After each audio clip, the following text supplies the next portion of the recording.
ఓం శ్రీ గురుభ్యో నమః. మాట ఎంత బలమైనదో ఇవాళ మనం మంచి విషయంలో చెప్పుకుందాం. తల వెనక ఎంత బలం ఉన్నా ఒక్కరూ కష్టకాలంలో ఆదుకోలేరు అంటారు. ఈ కాలంలో ఎంతటి సంపదనైనా ఆర్జించవచ్చు, కానీ కష్టంలో మన కోసం నిలబడే వారిని సంపాదించుకోవడం కష్టమే. అలా సంపాదించుకోవడం మన ప్రవర్తన, సంస్కారం వల్ల మాత్రమే సాధ్యమవుతుంది. కత్తి కన్నా పదునైంది నాలుక. రాముణ్ణి బలంతో గెలవడం కష్టం అనుకున్న రావణుడు ఆయన్ని మానసికంగా దుర్బలుణ్ణి చేయాలనుకున్నాడట. మాయా సీతను సృష్టించి యుద్ధస్థలికి తీసుకుని వచ్చి రాముడితో, ఈ సీత కోసమే కదా నువ్వు యుద్ధం చేస్తున్నది, ఇదిగో ఈమెను ఇప్పుడే చంపేస్తాను చూడు అని ఆయన కళ్ళ ముందే మాయా సీత ప్రాణం తీశాడట. అది చూసి రాముడు ఖిన్నుడయ్యాడనే గాథ ఒకటి ప్రచారంలో ఉంది. ఆయుధం చేయలేని పని మాట చేస్తుందన్నది ఈ కథ అంతరార్థం.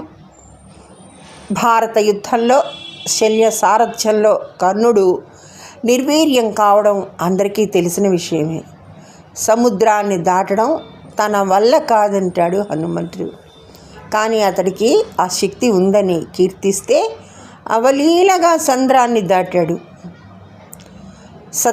సత్కార్యానికైనా వినాశానికైనా మాటే సాధనం అవుతుంది. ఎప్పుడు మాటల వల్లనే మనం మంచి స్నేహితులను, హితువులను, బంధువులను, ఆత్మీయులను సంపాదించుకోగలుగుతాం.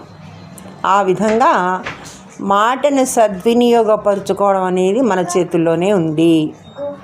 అందుకు నయా పైసా ఖర్చు కాదు. కానీ అదే మాటను నయవంచనకు ఉపయోగిస్తే రావణుడిలాగా వినాశనం తప్పదు.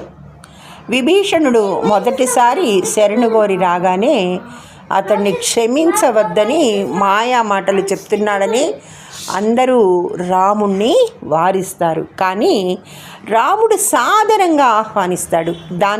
దానితో నమ్మిన బంటుల విభీషణుడు సంపూర్ణ సాయం చేస్తాడు. ఇక్కడ కూడా రాముడి మృదువైన మాటే ఆయనకి అండగా నిలిచింది. ఒకసారి నవ్వు, ఏడుపు, నేను గొప్పంటే కాదు నేను గొప్ప అని గొడవ పడ్డాయట. మనిషి సంతోషంగా ఉన్నప్పుడు నవ్వుతాడు. ఎవరైనా సంతోషాన్నే కోరుకుంటారు కాబట్టి నేనే గొప్పదాన్ని అంటుంది. నువ్వు నోటితో నవ్వుతో నొసటితో వెక్కిరించేవాడు ఉంటారు. నిజానికి దుఃఖంలోనే ఆత్మీయుల మనోభావాలు బయటపడతాయి. కాబట్టి నేనే గొప్పదాన్ని అంది ఏడుపు. ఈ తగవు చూసి నవ్వుకున్న దేవుడు వాటికి ఒక ఇంటికి తీసుకెళ్ళి చూడమంటాడు. రోజంతా కూలి పని చేసి వచ్చిన తల్లి బిడ్డకు అన్నం తినిపిస్తూ, ఆకలితో ఉండి ఉంటావు తినమ్మా అంటుంది. బిడ్డ కూడా ఆ ముద్దను తల్లి నోట్లోనే పెడుతూ, నీకు ఆకలి అవుతుంది కదమ్మా, నువ్వు తిను అంటుంది. ఆ తల్లి ముఖంలో నవ్వు, కళ్ళ నిండా ఆనంద బాష్పాలు. చూశారుగా, ఇలా మీరిద్దరూ కలిసిన క్షణాలే అపురూపం. ఆ బిడ్డ మాటే అందుకు కారణం అంటాడు దేవుడు. అదండి మాట. అలా ఉండాలి. మనసు నిండాలి, కళ్ళలో కన్నీళ్లు నిండాలి, ఆనంద బాష్పాలు నిండాలి.